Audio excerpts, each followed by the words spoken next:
Salam alaikum. Hello. And what are we going to talk about today? Well, I know I haven't been on for a while, but I've been quite busy travelling about. And unexpectedly, I was heading off down to Liverpool the other day, last weekend in fact, just for a look about. And I stopped at the service station on the M6, Fountain Services.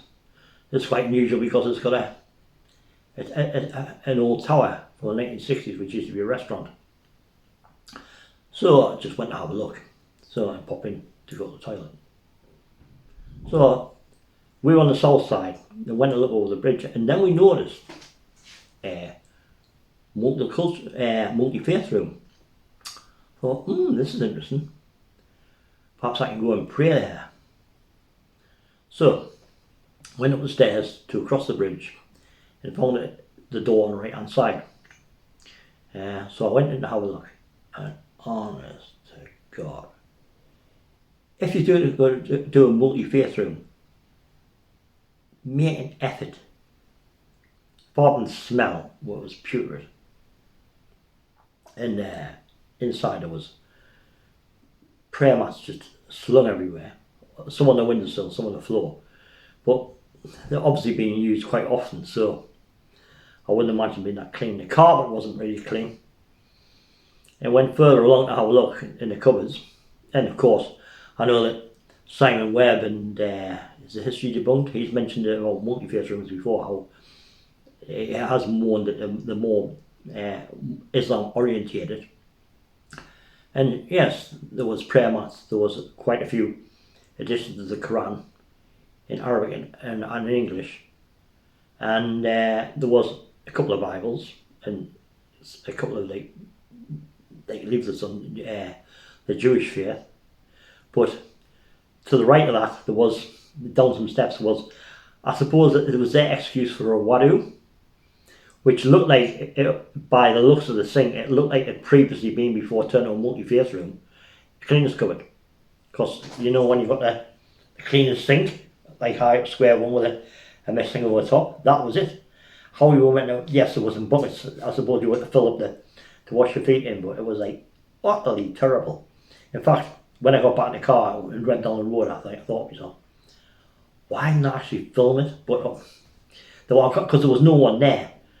But you know, and there was an arrow on the wall pointing to Mecca, which could easily be moved about anywhere. There's some fool wanting to muck about with it. But all in all, it was just, I believe it was something like a cleaner's or janitor's cupboard or whatever, like room, and it was just filthy. And quite frankly, as far as I'm concerned, if you're a good Muslim, you always carry your own prayer mat. I know it's difficult sometimes, but if you've got a car, surely you have a prayer mat in the car. Yes, some Muslims only pray 3 times a day, but some do the 5.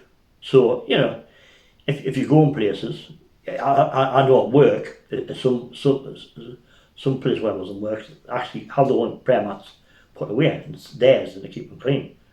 And, you know, if you're in a car traveling, I expect you to have your own prayer mat, you know, to keep it clean, not to use somebody else's.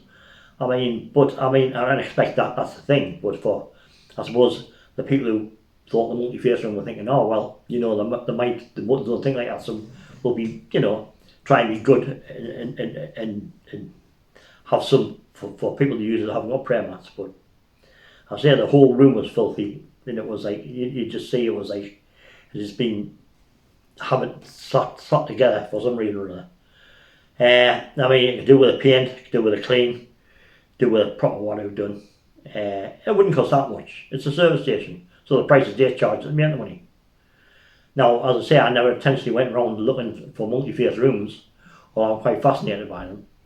I mean, it turned up upon it, but I'm quite interested in the future that I'm going to have a look when I'm travelling. If I do go past a multi-faith room, I'm going to have a look in. And if there's no one there, I think it's in a bad state of repair, I will film it, because it's just not good enough. But that's my rant over with. But I just thought I'd mention it. So I suggest Fountain Services get that act together, sort the multi-faith room, and if they've got any other, the service station company got, or any other service stations got kind of sort of thing, to have a good look at them, get some advice from something like Imman or or whatever to do a decent room. Well, not a decent room, a decent place of worship within that establishment. Anyway, that's my rant for today. However, hopefully I will be at the Mela in Newcastle upon Tyne on Bank Holiday Monday. So, come on, if you come up and have a shake of hands and a bit crap on if you see us. And I'll hopefully make a video about it, So, onward and upward. So, there you go. For now, Maham Salam. Al Akbar. Bye for now.